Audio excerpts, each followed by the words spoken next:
say, dance for me, dance for me, dance for me, oh. I never seen anybody do the things you do before. They say, dance for me, dance for me, dance for me, oh, oh.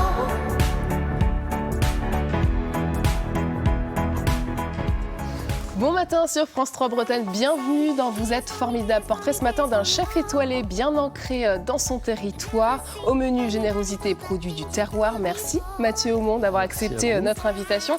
Vous officiez depuis 2002 au Pesqued à Saint-Brieuc avec votre complice et compagne Sophie Aumont, co-gérante et sommelière, bien entourée aussi par Pierre Sylvestre, horticulteur, et Carole Meyer, directrice du festival Art Rock. Bonjour à tous les quatre. Alors je le disais, un chef bien ancré dans son territoire, et ça commence par votre prénom que vous a donné vos parents, et pourquoi ? Parce que je suis natif, un peu du côté de Brest, de la Pointe Saint-Mathieu. D'accord. Voilà, et donc, maman, elle avait souhaité me donner ce prénom, de ses balades de jeunesse, et puis de m'ancrer, dans ce territoire finistérien, au bout de à la pointe de la Bretagne, le côté maritime, le côté marin, voilà. Donc, oui. On est fiers d'être breton dans la famille ? Bien sûr, on est fiers. Mais on est toujours un peu réservé aussi dans notre fierté. Mais de porter ce prénom et puis d'être dans cette région à fort caractère. Ouais. D'accord. Vous avez passé une partie de votre enfance dans le Finistère. C'était qui, le petit garçon Mathieu, que l'on va voir sur une image qui voulait cacher ses dents sur cette photo de classe. Voilà, exactement. J'étais assez réservé. Ouais. Assez réservé. J'étais à l'école, très discret, jusqu'à mon arrivée, avant d'arriver dans les Côtes d'Armor, en fait, à l'âge de 10 ans, j'étais un enfant assez réservé. Et ce serait quoi votre petite Madeleine de Proust ? Ma petite Madeleine de Proust, allez, on va dire le Conquet. Conquet ? Le Conquet, voilà. Pourquoi ? Quand j'y vais là-bas, je sais pas, j'y vais. Ma grand-mère avait un petit appartement là-bas. C'était quand j'y vais, je me ressource. Le fait d'y être, c'est là-bas que j'aime bien. Vous vous sentez bien en tout cas. Oui, exactement. Alors entre un père militaire et une mère assistante sociale, on est bien loin de la musique, mais on voyageait beaucoup dans la famille aussi. Oui, on a aussi fait pas mal de coins. On était du côté de Strasbourg, en plus. Après, on a été à Paris et à Rennes aussi. Et finalement, mes parents, on a tout le temps voulu bouger de par de la profession de papa qui était lui militaire. Et puis finalement, à un moment donné, avec l'arrivée de frères et sœurs, ils ont voulu se poser. C'est comme ça qu'on est arrivé à Saint-Brieuc dans la Côte d'Armor. Alors on va parler maintenant de l'un de vos produits phares. Je crois qu'on l'adore tous en fait, c'est la coquille Saint-Jacques. Pour l'occasion, Evan a mis ce matin ses habits de pêcheur. On va regarder cela.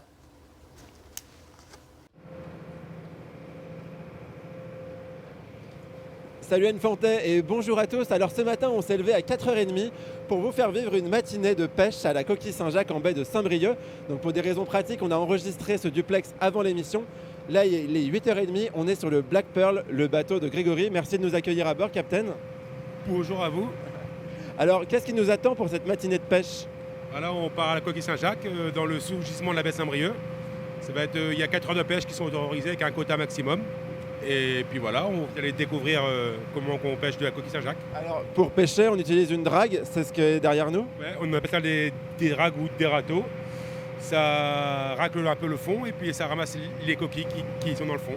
Pourquoi est-ce que la pêche à la coquille, c'est aussi encadré ? Pourquoi est-ce qu'il y a des créneaux aussi courts, sachant que nous, c'est 4 heures, mais il y a des zones où c'est encore plus court ? Parce que le gisement, donc c'est pour ça qu'on se limite au niveau du temps. Et ça marche ? Ça marche très bien, le gisement c'est jamais aussi bien porté que ça. Alors qu'est-ce qu'elle a de si spécial, la Saint-Jacques de la baie de Saint-Brieuc ? Chez nous, c'est une coquille qui est blanche, la noix est blanche, il n'y a pas le corail. Le corail, il est que l'été quand tel pont. Donc nous, on essaye de la pêcher qu'à partir du mois d'octobre et on arrête à la mi-avril en moyenne pour la laisser se reposer pour qu'elle puisse reprendre après. Et il y a d'autres gisements en France ? Oui, il y a quelques gisements quand même. Il y a 3-4 gisements en Bretagne, il y a Saint-Malo, il y a les Glénans, la baie de Morlaix, Pérouse, et dans le Normandie, il y a baie de Seine et compagnie, quoi.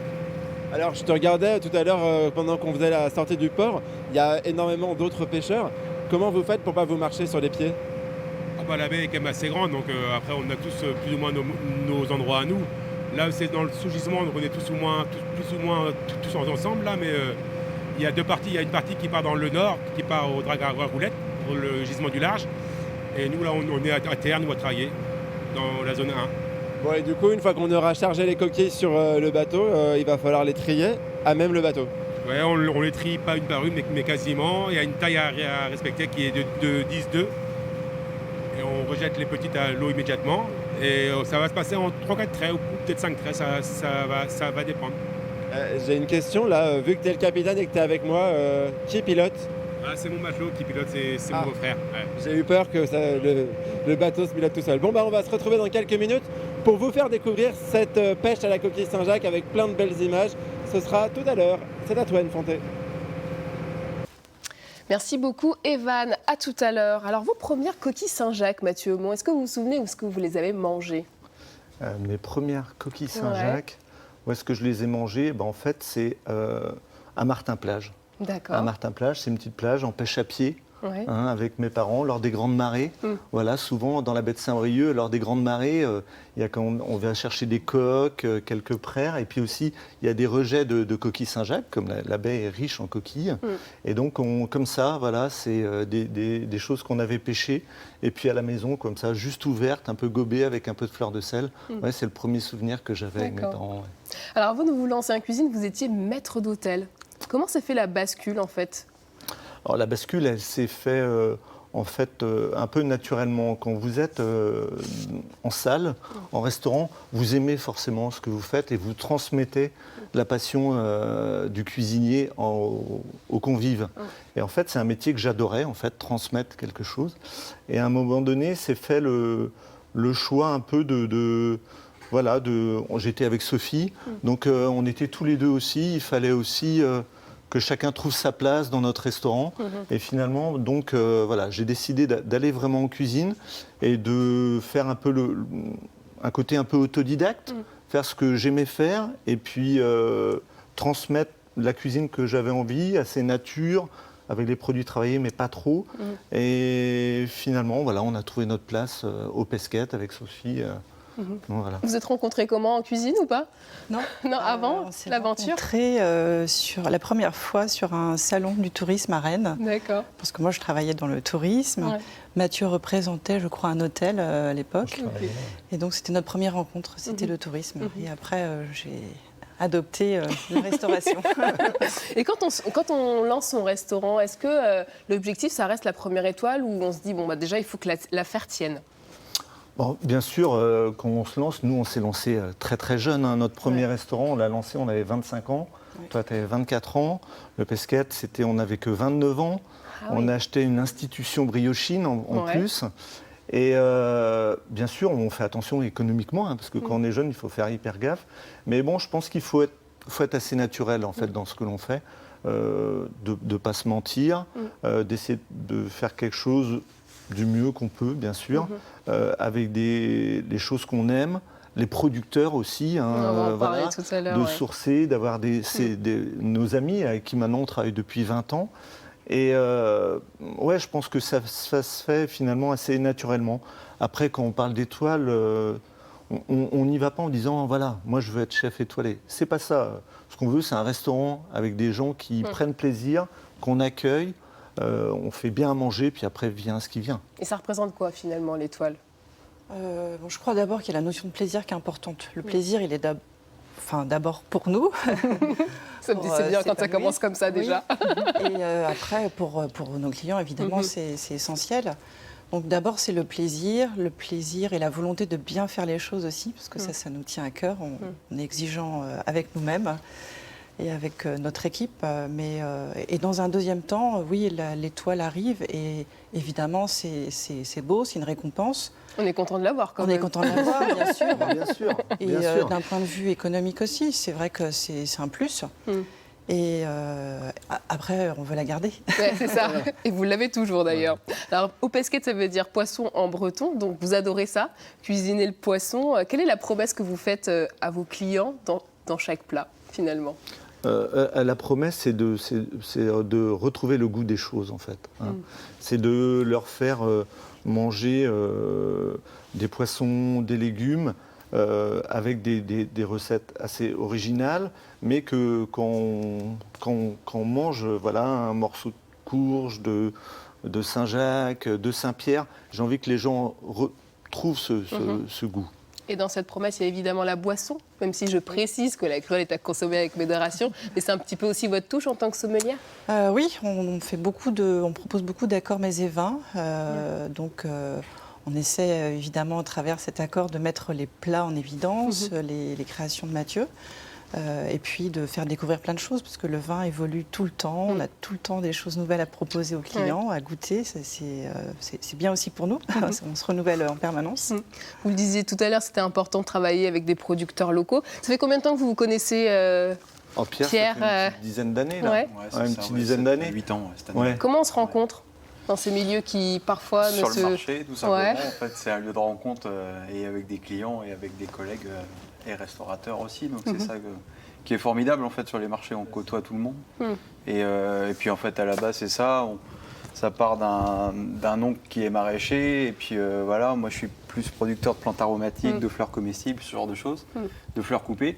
Et puis ben, l'intérêt se passe comme ça, c'est discuter, tiens tu connais telle plante, après ben, certains restaurateurs nous disent tiens ça serait bien que tu me fasses ceci, que tu me fasses cela.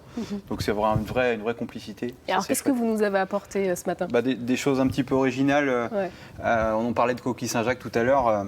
On peut travailler avec de la citronnelle de Madagascar, par exemple. Bon, là, c'est plus le chef qui pourrait vous en parler. Oui. Mais Comment il transforme cela? On peut faire des brochettes avec le pic de citronnelle, en fait, ou remplacer le bois par ça. Et en fait, ou au barbecue, ou à la plancha. Ça dégage un fort parfum de citron. Sur la Saint-Jacques, ça se marie bien. Vous l'avez On peut déjà faire des testé, petits pestos j'imagine? aussi. Ouais, ça on peut l'écraser et faire un peu une sorte de pesto, voilà, un peu sans aller chercher ce qu'on met d'habitude. Là, et on fait. Et puis ce côté citronnelle aussi, c'est local en fait, mais ça nous amène des petites touches asiatiques peu. Donc ça peut aller dans des bouillons, ça peut voilà. Et après les gens ils recherchent. C'est ça qui est intéressant aussi. Dès qu'on met une petite plante que Pierre nous propose, parce que c'est vrai que en fait, quand on parle de producteurs, on évolue en même temps qu'eux. C'est-à-dire que c'était intéressant ce que tu disais. Lui, il propose, et après on dit, tiens, est-ce que, moi j'ai goûté ça l'autre fois, est-ce que toi tu pourrais en cultiver? Et finalement, on se retrouve comme ça, à évoluer ensemble. Il vous a fait découvrir certaines plantes?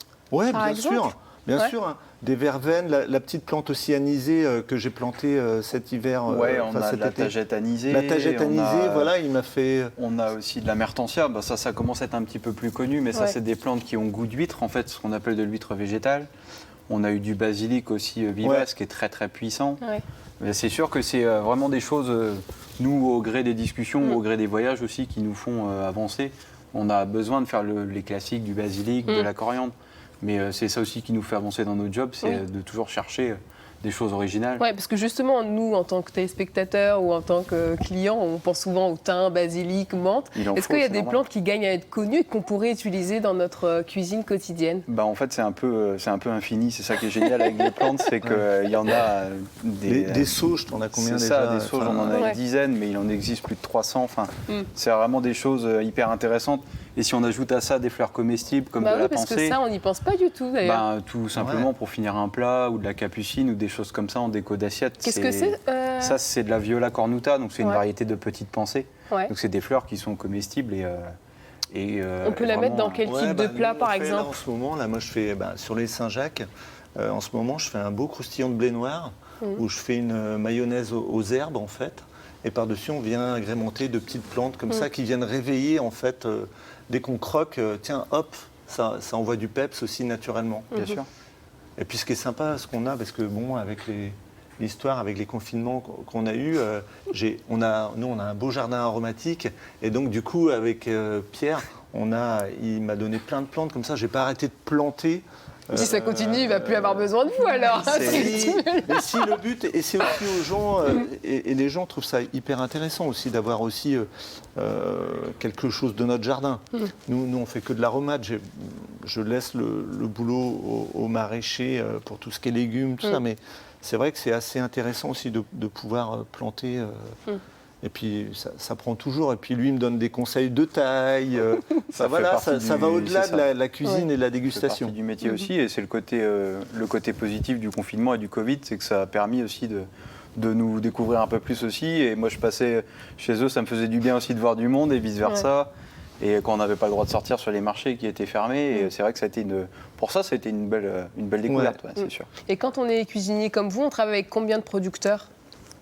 On est très fidèle ou ouais, quand même. Ouais.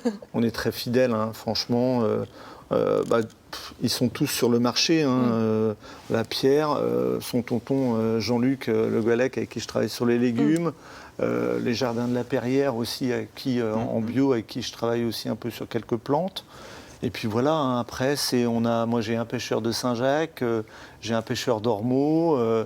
Voilà, Et qui est le producteur dont vous avez ramené les légumes ce matin ? C'est son tonton Jean-Luc. C'est tonton Jean-Luc Le Gallec, avec qui je travaille depuis le début du Pesquet, 19 ans, voilà. Ouais. Avec qui on a évolué, avec qui lui aussi s'est renouvelé dans ses offres, tout ça. Donc c'est hyper agréable, c'est un ami. Le Pesquet, vraiment, Sophie, c'est un groupe bien soudé. Oui. C'est un noyau dur, c'est ça ? On n'est pas très nombreux à travailler ensemble, donc... Oui, c'est un groupe soudé. On est en plus un peu tous amenés à faire plusieurs choses dans le restaurant. Donc je fais plus principalement la sommellerie, mais l'accueil aussi, le service. Les filles en salle peuvent aussi aller en cuisine, faire des petites préparations. Ouais, bien sûr. C'est des couteaux suisses dans l'équipe. La cuisine venait en salle, servir les plats. J'aime bien cette idée justement de ne pas cloisonner trop le travail. Allez, on va retourner à Saint-Quay-Portrier où Evan est à bord ce matin d'un chalutier qui pêche la coquille Saint-Jacques. Bon, on va vous donner un petit cours express de pêche à la coquille Saint-Jacques. C'est technique, en 3 minutes, on ne va pas y arriver, Grégory, c'est sûr. Mais on va commencer par la drague. Tu peux nous expliquer comment ça marche ? Donc la drague, c'est un système de râteau qui racle le fond pour déterrer les coquilles. On a des dents. Il y a un certain nombre à avoir pour respecter la réglementation. Les dragues, elles font 2 mètres en général. On a droit à 4 mètres de pêche maximum. Ça, c'est une contrainte aussi qu'on a en plus. Et à quelle profondeur elle va être immergée ? Là, dans le sous-gisement où on était, elle était à 15 mètres d'eau. Sinon, quand on monte plus haut dans le vrai gisement de la baie Saint-Brieuc, on est à 40-42 mètres à marée haute, quoi. Et alors, avec cette drague, vous faites des traits ?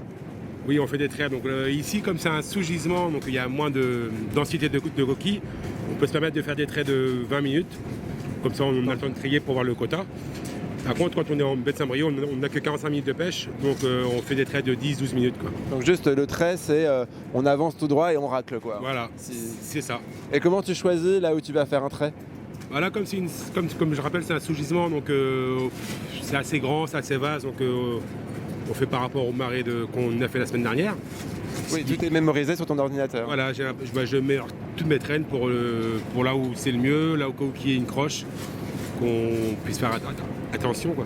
Et alors ensuite, vous venez dans cette zone-là pour remonter la drague avec, en fait, c'est une sorte de treuil. Tiens, tu peux venir là.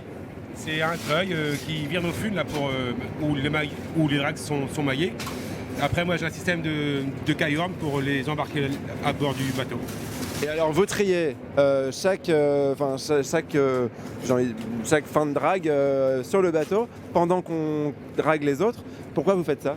Déjà, c'est pour gagner du temps. Parce que bon, là, ici, encore, comme je dis, ici, il n'y a que 4 heures de pêche. Enfin, il y a 4 heures de pêche, donc on aurait le temps de trier à chaque trait. Mais bon, on s'habitue pour laver après. Et au moins, on peut rejeter au fur et à mesure les coquilles qui ne font pas la taille. Et alors, vous avez un petit outil, on va s'approcher pour s'assurer que vous respectez bien. Il y a un calibre, hein, c'est comme dans les fruits et légumes. C'est 10,2 la taille ici. Ah, tiens, tu peux nous montrer ? Donc là, ici, j'ai une pige. Là, celle-ci, par exemple, elle ne fait pas la taille. Elle doit faire 9,8.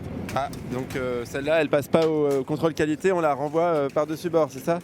C'est ça. Et la coquille là, elle doit faire pas loin de 11 cm. chaque coquille doit faire au minimum 10,2. Ça, c'est propre à la baie de Saint-Brieuc. Ouais, est-ce que tu as d'autres gisements où elles sont à 11, d'autres gisements où elles sont à 10,6. Nous, on est resté à 10,2 là pour l'instant. Et comment est-ce que tu as appris tout ça? Il y a des écoles de pêcheurs? J'ai été à l'école de pêche à 16 ans, à l'école de Paimpol, à l'UMA, parce que le général, ça me plaisait pas trop. Puis j'avais envie de travailler. Donc la pêche, c'est un métier où il y a du boulot. Et donc du coup, à 16 ans, je suis parti à l'école de pêche. À 18 ans, j'ai embarqué sur un gros armement dans le large pour apprendre me perfectionner. Quoi. Ouais. En tout cas, c'est clairement un boulot. On vous a vu depuis tout à l'heure, ça n'arrête pas. Ah bah c'est speed, mais bon. Après voilà, c'est des petits coups de speed. Après, quand on est au chalut, c'est un peu plus calme. Alors justement, on va parler de ce que tu fais le reste de l'année. Ça, on en parlera quand on arrivera à Saint-Quay-Portrieux. Le temps de faire encore un ou deux traits. Et on se retrouve dans quelques minutes. Merci beaucoup Evan, à tout à l'heure. Mathieu Aumont, quelle est votre recette préférée avec la coquille Saint-Jacques? Alors ma recette préférée, Ouais.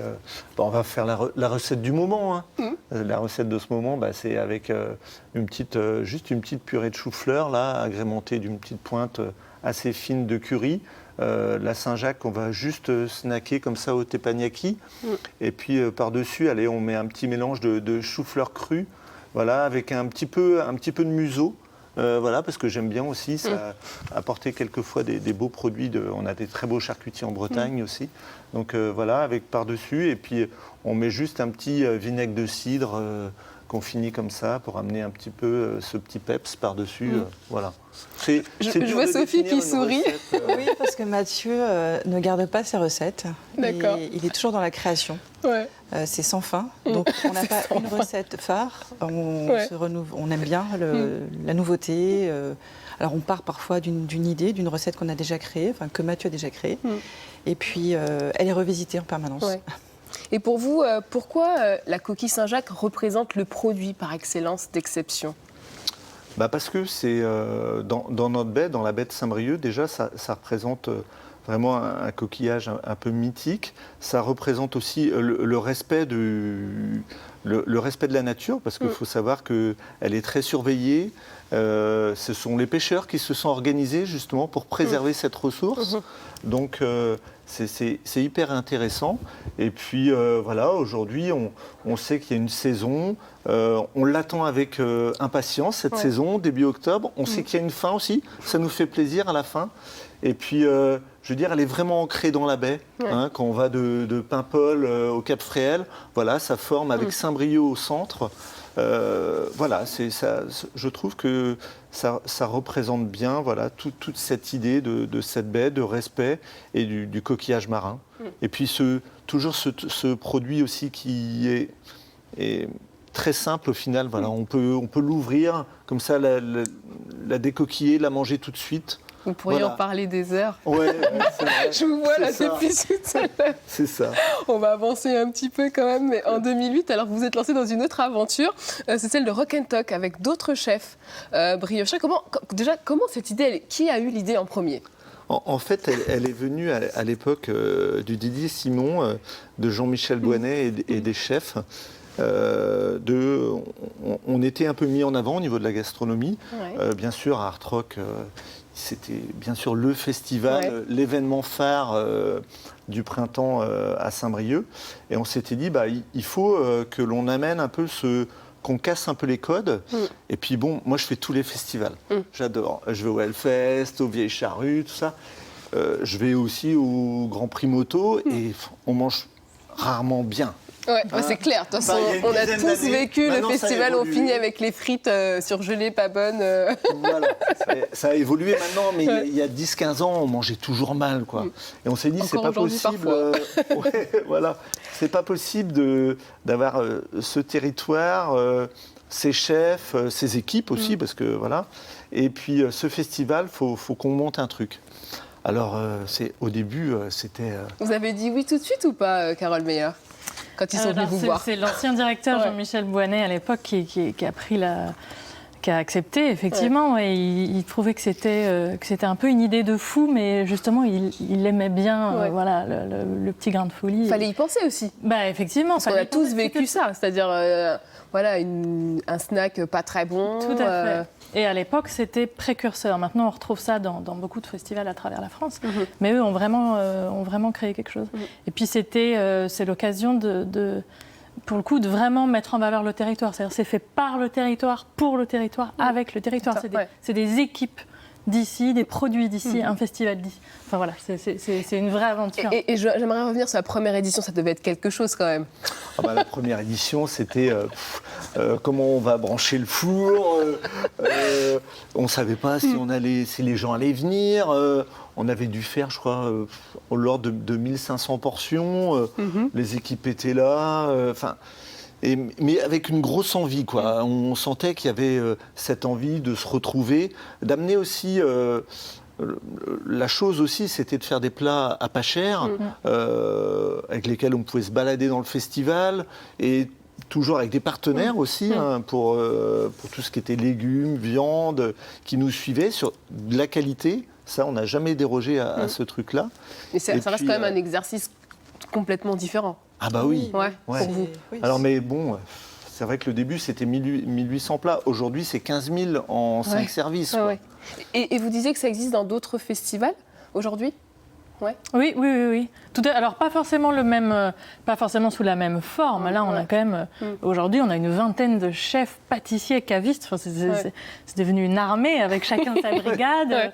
C'est quand même incroyable. Ça a vraiment pris de l'ampleur. Voilà, on est même au-delà de 15 000 plats. Donc. Et c'est le moment aussi de se retrouver entre chefs, parce que finalement, vous êtes chacun dans vos cuisines toute l'année. C'est aussi un moment pour vous, entre vous. Bien sûr, c'est un moment entre nous. C'est un moment avec les équipes aussi. Ce qui est hyper intéressant aussi, c'est d'aller mélanger tous ces jeunes qui sont avec nous et qui se voient dans un moment de convivialité. Bien sûr, après, on va voir les concerts comme les autres le soir. Et c'est vraiment important. Et puis même, on est amené à faire venir des chefs d'autres régions. Ça continue à grossir.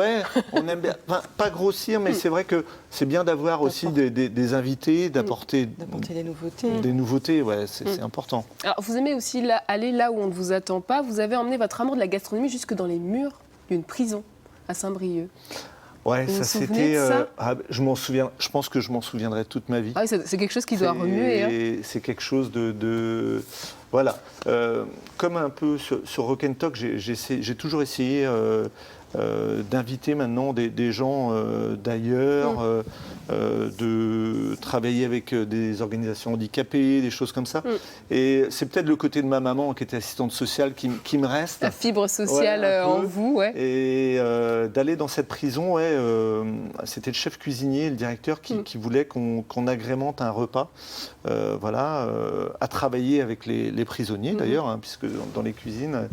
Et puis c'est vrai que c'était leur amener peut-être un petit moment d'échange, parce que je me suis retrouvé, bien sûr, je ne savais pas avec qui j'étais, on ne connaît pas leur peine, mais ce qui m'a surpris, c'est monsieur tout le monde, en fait. On a cette image, et en fait, il s'est passé un moment de fou, de partage, vraiment de cuisine, de produits, et c'est assez touchant. Fort. Il est comme ça, Mathieu, il aime bien se lancer des défis. Mathieu, je pense que c'est un génie. Il est son cerveau en ébullition en permanence. Il a toujours plein d'idées, plein d'envies, avec aussi une éternelle insatisfaction. Il faut toujours qu'il se renouvelle. Perfectionniste aussi un peu sur les bords. Nouvelles. Voilà, c'est ça. Il est comme ça. Alors, il y a quelqu'un aussi qui a tenu à vous adresser un message qui dit un petit peu ce que vous dites là. Sophie, on va regarder. Mathieu, tu es rentré avec Sophie dans ma vie il y a plus de 20 ans au hasard d'une rencontre. Ce fut un vrai coup de foudre amical qui ne s'est jamais démenti depuis, malgré les aléas de la vie. Ta ténacité à apprendre, à entreprendre et à toujours progresser m'ont toujours impressionné. Ton énergie débordante aussi. Tu es infatigable, quitte à fatiguer parfois ton entourage, insatiable, curieux, perfectionniste. Tu as de l'appétit pour tout, ton métier, tes projets, le sport, la moto, l'art, la musique, la culture et j'en passe. Repousser les limites, être dans le dépassement, c'est ton credo. J'aime ton Caractère entier, cash et sans filtre qui parfois te joue des tours et occasionne quelques maladresses très vite pardonnées. Bien qu'évoluant aujourd'hui dans ce que j'appellerais l'univers du luxe, tu as su rester fidèle à tes valeurs, aux vrais gens qui disent ce qu'ils font, aux doux rêveurs attachants qui t'amènent ailleurs, bref, aux personnes simples, authentiques, avec un supplément de savoir-faire ou un supplément d'âme, comme en témoigne le choix de tes fournisseurs, tous devenus d'ailleurs de très grands amis. Rien ne te rend plus heureux qu'un pique-nique improvisé à Martin-Plage ou une balade sur les falaises de Belle-Île en recherche de plantes comestibles. Oui, tu es formidable mon poteau, je t'embrasse, ainsi que Sophie et les enfants. Un joli portrait, dis donc. Qui est cette chère personne qui dit tant de bien de vous? C'est Edith, une bonne copine depuis maintenant, comme elle dit, pas mal d'années, une bonne vingtaine d'années.